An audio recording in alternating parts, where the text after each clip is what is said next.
அத்தியாயம் 3. அவளை விட்டு நகர முடியாதபடி அவள் அவனை கட்டி போட்டு வைத்திருந்தாள். அவன் பார்த்திராத அழகிகள் இல்லை.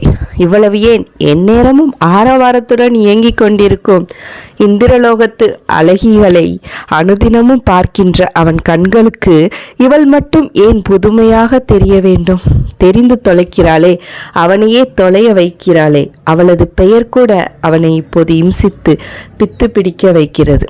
அப்படியே இமைக்காது அவளை ரசித்து கொண்டிருந்தவனை அவளது தேகத்தின் நடுக்கம் என்னவோ செய்தது. தன்னை குறித்து பயமா? அவளிடம் எவ்வாறு தன்னை வெளிப்படுத்துவது என்னும் சிந்தனை தாறுமாறாக ஓடிக்கொண்டிருக்க அவளது அத்தை லட்சுமி அப்போதுதான் உள்ளே நுழைந்தாள். மதினி, பிள்ளைக்கு என்னாச்சு? எங்க அண்ணன் தான் விட்டுட்டு போயிட்டான்னு பார்த்தா இவளும் இப்படி கிடக்குறாளே. புலம்பல் வந்த உடனே அவளிடம் இருந்து வெளிப்பட, என்ன செய்ய லட்சுமி, நான் வாங்கிட்டு வந்த வரம் அப்படி இருக்கு, இதில் யாரை நொந்து என்ன செய்ய? பதிலுக்கு அவளும் நொந்து போய் பேசினாள்.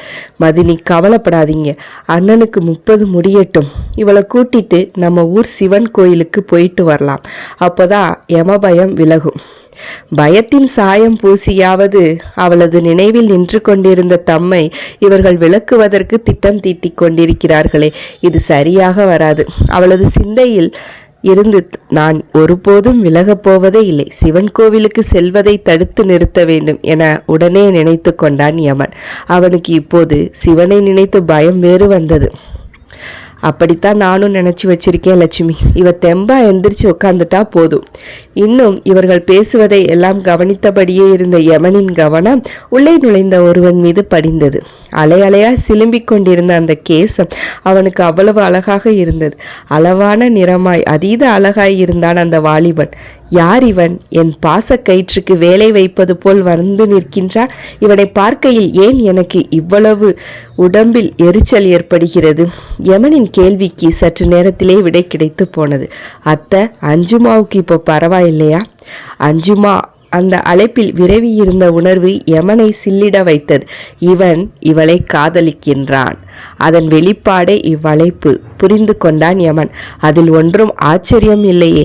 அவன்தான் சமீபமாய் காதல் என்னும் உணர்வில் சிறைப்பட்டு தன்னையே மறந்திருந்தானே. இனத்தினை எளிதாக கண்டு கொள்ளுமே. கண்டு கொண்டான் அந்தகனும். கொஞ்சம் கூட அவ உடம்பு தேரவே மாட்டேங்குது பார்த்திரு.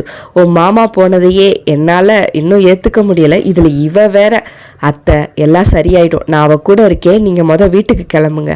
இப்படி சொன்னதும் சிவகாமி முழிப்பதை பார்த்தவன், ஏன் அவளை பார்த்துக்க எனக்கு உரிமை இல்லையா? கோபத்தில் அவன் சொல்ல, அப்படின்னு சொன்னேனா? அவள் உனக்கு தான், யார் இல்லைன்னு சொன்னது? அது என்னால் நம்ம வீட்டில் இருக்க என்று தடுமாற, அம்மா அத்தையை கூட்டிட்டு நம்ம வீட்டுக்கு போங்க, எங்கள் கல்யாணத்தை செஞ்சு வைக்கிறதுக்குள்ளே இவங்களும் இங்கேயே வந்து சேர்ந்துடுவாங்க போல. எதை நினச்சும் கவலைப்பட வேண்டாம் அத்தை, அவளை நான் பார்த்துப்பேன், நீங்கள் கிளம்புங்க. இருவரையும் அவர்களின் வீட்டுக்கு அனுப்பி வைத்துவிட்டு அவன் படுத்திருந்தவளின் கையை பற்றி அவள் அருகே அமர்ந்தான். அவன் முகம் வெகுவாக கனிந்திருந்தது. அதில் வழிந்த காதல் அருகே இருந்த மற்றவனை கடுப்பின் உச்சக்கட்டத்தில் கொண்டு போய் நிறுத்தியிருந்தது. அடே மானுடா, கையை எடடா என மிரட்டிவிட்டு கரத்தினை வெடுக்கென பறித்துவிட்டு அக்கரத்தோடு தன் கரம் நுழைக்க அவா கொண்டவன் பல்லை கடித்து கொண்டு சினத்தினை அடக்கி நடப்பதை வேடிக்கை பார்த்தான். அஞ்சு, மென்மையாய் அழைத்தான் அந்த திருவாகப்பட்டவன். அதைவிட மென்மையாய் அவளது இமைகள் இரண்டும் திறந்தது. அந்த அழகில் வயிற்றெரிச்சல் மறந்து வஞ்சி அவள் அழகினை பருகி கொண்டிருந்தான் யமனாகப்பட்டவன். திருமச்சான், சோபையாய் அவள் அழைக்க அவளது விழிகளில் யமன் எதையோ தேடினான். அந்த ஊடுருவலில் அவனுக்கு புரிந்தது ஒன்றுதான். அது திருவின் கண்களில் வலியும் அந்த காதல் அஞ்சனாவின் விழிகளில் தென்படவே இல்லை. அந்த மட்டிலும் இப்போது யமனின் உயிரையே இவள்தான் மீட்டு தந்திருக்கிறாள். இது போதும் என்றுதான் அவனுக்கு தோன்றியது. என்ன இது, இப்படி நீ இங்கே வந்து படுத்துட்டா அம்மாவை யார் பார்த்துப்பா? அஞ்சு, கொஞ்சமாச்சு நீ பொறுப்பா நடந்துக்க வேணாமா? ஐயா ஐயா என்று தகப்பனின் நினைவில் அவள் தேம்பி அழத் தொடங்க அவளது கரத்தினை இன்னும் இறுக்கமாக பிடித்து கொண்டவன், அழக்கூடாது, மாமா இறந்ததை யாராலும் ஏற்றுக்க முடியலதான், அதுக்காக அதையே நினச்சிட்டு இருந்தா எப்படி? நீ பலமாக இருந்தால் தானே அத்தைக்கு தைரியம் சொல்ல முடியும். அவங்க பாவம் துக்கத்தை தொண்டைக்குள்ளே போட்டுட்டு உன்னை பார்த்துட்டு இருக்காங்க. இதெல்லாம் தேவையாடா? வேண்டாம் அஞ்சு, கொஞ்சமாச்சும் தைரியமாக இரு, மச்சா சொன்னா நீ கேட்பதானே என்றான் இதமான குரலில். தலை தன்னாலேயே ஆடியது. அவள் கன்னத்தினை தட்டியவன், கொஞ்ச நேரம் தூங்கு, எல்லாத்தையும் நான் பார்த்துக்கிறேன் எனவும் அவள் இமைகளை மூடிக்கொண்டாள். ஆழ்ந்த உறக்கத்தில் அவள் அமிழ்ந்து போய்விட அவளையே விழுங்குவதைப் போல் பார்த்து கொண்டிருந்தான் திரு. அந்த காதலை ஏற்க முடியாது அங்கே நெருப்பில் நிற்கும் அவஸ்தையில் இருந்தவன் சட்டென்று பக்கத்தில் இருந்த மருந்து குப்பியினை தட்டிவிட பெருஞ்சப்தத்தோடு அது சில்லு சில்லாய் உடைந்து சிதறியது. அதில் திரு திடுக்கிட அவளோ மீண்டும் பயத்தில் யமன் யமன் என்று அலறத் தொடங்கிவிட்டாள். இப்போது அவளது அலறலை கேட்க யமன் அங்கில்லை. அங்கிருந்து உடனே வெளியே வந்து விட்டான். தனக்கு போட்டியாய் ஒருவன் வந்து நின்றதில் அவன் ஏகத்துக்கும் அழகாய் இருந்து தொலைத்ததில் பெரும் வலி இருந்திட என்ன முயன்றும் அவனால் அதை ஆற்ற முடியவில்லை. தான் யார் என்பதை மறந்து இப்படி நிற்பதில் தேகம் இறுகி போனது. அதிலும் அவன் எடுத்துக்கொள்ளும் அந்த உரிமையான தொடுகையை வேடிக்கை பார்க்க நேர்ந்ததில் இன்னும் ரணப்பட்டு போனான். இப்போதே அவளை தூக்கி கொண்டு செல்ல வேண்டும் என்று உள்ளுள் ஆட்டம் போட்டிருந்த உணர்வுகளை அவனால் அடக்கவே முடியவில்லை. இருந்தும் அவன் அமைதியாய் இருப்பது அவளது உடல்நிலைக்காக மட்டுமே. அப்பாவின் மரணம் அவளை நிலைகுலைய செய்திருக்கிறது என்பது அவனுக்கு புரிகிறது தான். ஆனால் இப்போது அவள் உயிரோடு இருப்பதே அவனது காதலால் மட்டும்தான். பார்த்தவுடன் அவள் மீது கொண்ட மையலுக்காய் மாபெரும் பிழை செய்துவிட்டு வந்து நிற்கிறான் யமன். இதெல்லாம் அவளுக்கு தெரியவும் கூடாது. அதைவிட அவளிடம் என் அடையாளத்தினை நான் வெளிப்படுத்தவும் கூடாது. தனக்குள்ளேயே சொல்லிக்கொண்டே சோர்வுடன் தன் உலகிற்கு புறப்பட்டான். யமலோகத்திற்குள் நுழையாமல் வான்வீதிகளில் சஞ்சாரம் செய்து கொண்டிருந்தவனின் நினைவுகளில் நிரம்பியிருந்தது எல்லாம் அவள் மட்டுமே. அஞ்சனா. நேற்று பார்த்தபோது அவனுள் குமிழியிட்டிருந்த சந்தோஷமெல்லாம் அப்படியே உடைந்து போயிருந்தது. கடமையில் தவறியிருந்த போதும் அதை நினைத்து நேற்றைய பொழுதில் அவன் மனம் இப்படி அல்லாடவில்லை. இன்று அது ஆட்டம் காண தொடங்கியிருந்தது. அந்த அழகிய ஆண்மகன் மீது அதீத அவ்வியம் வந்திருந்தது.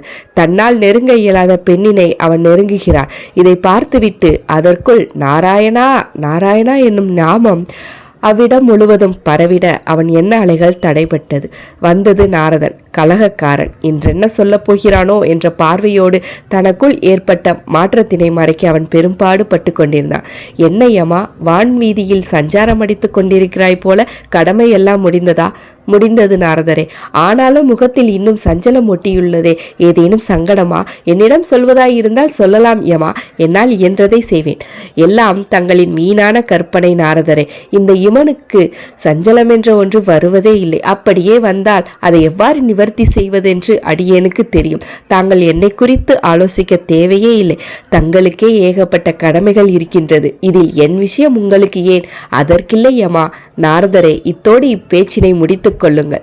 யமன் இயம்பிய பின் மறுபேச்சு அடியவன் பேசப்போவதில்லை. இதை மட்டும் பெற்றுக்கொள்ளவும் என கரத்தினை முன்னே நீட்டிய கரத்தினுள் இருந்தது கருமை நிறமை.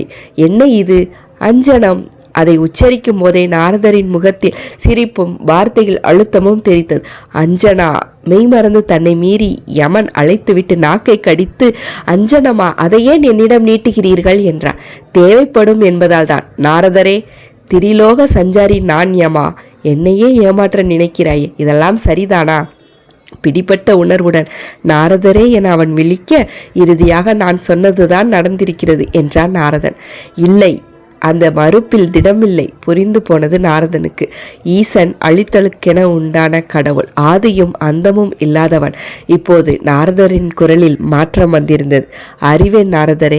அறிந்தும் கடமையை கைவிட்டு விட்டாயே யமா. ஈசன் நெற்றிக்கண் திறந்தால் பஸ்மமாகி விடுவார். இணையை தேடிக்கொள்வது இயல்புதானே நாரதரே. அப்படி இருக்க நான் செய்வது மட்டும் பிழையாகுமா? நானும் உணர்வுகள் நிரம்பிய ஒருவன் தானே. மரண தேவனாய் பணியேற்ற பின் நான் என் கடமையை கண்ணும் கருத்துமாக ஆற்றியிருக்கின்றேன். இன்றெனக்கென்று ஒருத்தியை சந்தித்திருக்கிறேன். அவளை என்னுடனே வைத்துக்கொள்ள பிரியப்படுகிறேன். அவளுக்காய் நான் எதையும் எவரையும் எதிர்க்க சித்தமாக இருக்கின்றேன். யமா, ஈசனின் தண்டனைகள் கடுமையானதாக இருக்கும். எதுவரினும் ஏற்றுக்கொள்வேன் நாரதரே. அதற்காக அவளை விட்டு கொடுத்து விடுவேன் என்று மட்டும் நினைக்க வேண்டாம். அவள் என் உயிர். அவளுக்கு அவளும் அதையே உரைப்பாள். அவ்வாறு உரைக்க வைப்பேன். தெளிவாக சொன்னவன் விறுவிறுவென்று கிளம்ப, பரமேஸ்வரா, யமனிடம் இந்த மாற்றம் எதிர்பார்க்கவே இல்லை. இனி தாங்கள் நினைத்தது நடக்கப் போகிறது. தங்களின் திருவிளையாடலை காண நானும் ஆவலோடு காத்து கொண்டிருக்கிறேன். நமச்சிவாயா என கைகூப்பியவன் அங்கிருந்து நாராயணன் நாமம் சொல்லியபடி அகன்று விட்டான். காதலாசை யாரை விட்டது? அத்தியாயம் 3 நிறைவு பெற்றது. அடுத்த அத்தியாயம் விரைவில். நன்றி.